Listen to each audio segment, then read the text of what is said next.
সন্ধেবেলায় বেশি ভাজাভুজি না খেয়ে ঘরেই তৈরি করে এইভাবে পনির পকোড়া চায়ের সাথে খেতে পারেন। বেশ ভালো লাগে খেতে। যারা পনির খেতে পছন্দ করেন তারা এইভাবে একবার পনির পকোড়া খেয়ে দেখুন। আমি দুটো পনিরের টুকরো নিয়েছি। এবারে পনির টুকরোগুলোকে আমি মধ্যেখানে ছুরির সাহায্যে সমান করে কেটে নেব। এবারে এই টুকরোগুলোকে আবারও একবার করে কেটে নেব। তবে এই যে একবার কেটে নিলাম, এখান থেকে একটা পিস নিয়ে আমি আবারও ছুরির সাহায্যে একটু সাবধানে আবারও একটা পাতলা করে কেটে নেব। সবগুলো পনিরের টুকরোগুলোকে আমি ঠিক এইভাবে পাতলা করে কেটে নেব। পনির পকোড়ার ভেতরে দেবার জন্য একটা চাটনি তৈরি করে নিতে হবে। তার জন্য আমি নিয়েছি ধনেপাতা, সামান্য আদা আর ২ টো কাঁচা লঙ্কা। আপনারা ঝাল বেশি পছন্দ করলে লঙ্কাটা আরও বেশি দিতে পারেন। আমি পাটার মধ্যে মিহি করে বেটে নিচ্ছি। আপনারা চাইলে মিক্সিতেও ভালোভাবে ব্লেন্ড করে নিতে পারেন। ধনেপাতার চাটনি তৈরি হয়ে গেল। ২ টো পনিরের স্লাইস নিয়েছি। একটা পনিরের স্লাইসের মধ্যে ধনেপাতার চাটনি ভালোভাবে লাগিয়ে দিলাম। এবারে ওপরের পনিরের স্লাইসটা দিয়ে দিলাম। অনেকটা স্যান্ডউইচের মতো হবে, তবে ভেতরে রয়েছে ধনেপাতার চাটনি।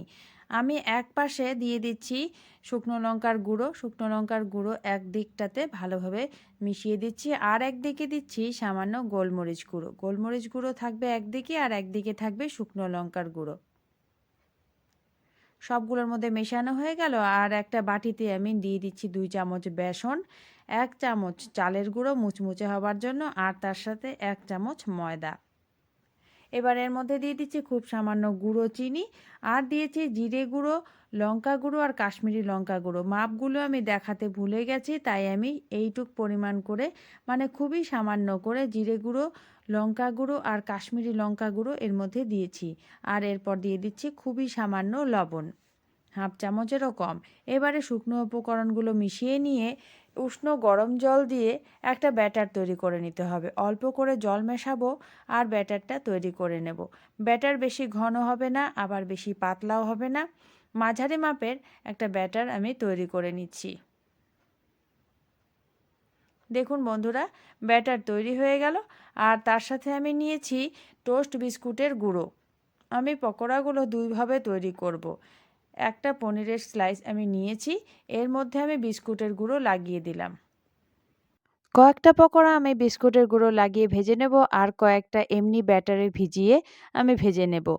এরপর কড়াই ভালোভাবে গরম করে সাদা তেল দিয়ে নিয়েছি। তেল গরম হয়ে গেছে, মাঝারি আঁচে প্রথমে আমি কয়েকটা পনির পকোড়া ভেজে নিচ্ছি। ব্যাটারের মধ্যে ভিজিয়ে তেলের মধ্যে দিয়ে দিলাম আর ওপর দিকে তেল ছড়িয়ে দিচ্ছি, এতে করে ওপরের দিকটা মুচমুচে হবে। আর দেখুন এটা ভাজা হয়ে গেছে, কতটা ফুলে গেছে। আর পরের বারেরগুলো ঠিক একইভাবে মানে যেগুলোর মধ্যে বিস্কুটের গুঁড়ো আমি লাগিয়েছিলাম সেগুলোকেও একইভাবে ভেজে নেব। আমাদের আজকের রেসিপি পনির পকোড়া একেবারে তৈরি হয়ে গেল। সন্ধেবেলার চায়ের সাথে খেতে বেশ ভালো লাগে আর তার মধ্যে ভেতরে যে ধনেপাতার চাটনিটা রয়েছে না, তার জন্য এই পকোড়ার স্বাদ আরও বেড়ে যায়। রেসিপি ভালো লাগলে এভাবে অবশ্যই একবার ট্রাই করে দেখবেন। আর নতুন বন্ধু হয়ে থাকলে বা এখনও যদি আমার চ্যানেলটি সাবস্ক্রাইব না করে থাকেন, জয়িতার রান্নাঘর সাবস্ক্রাইব করে নেবার অনুরোধ রইল। ধন্যবাদ।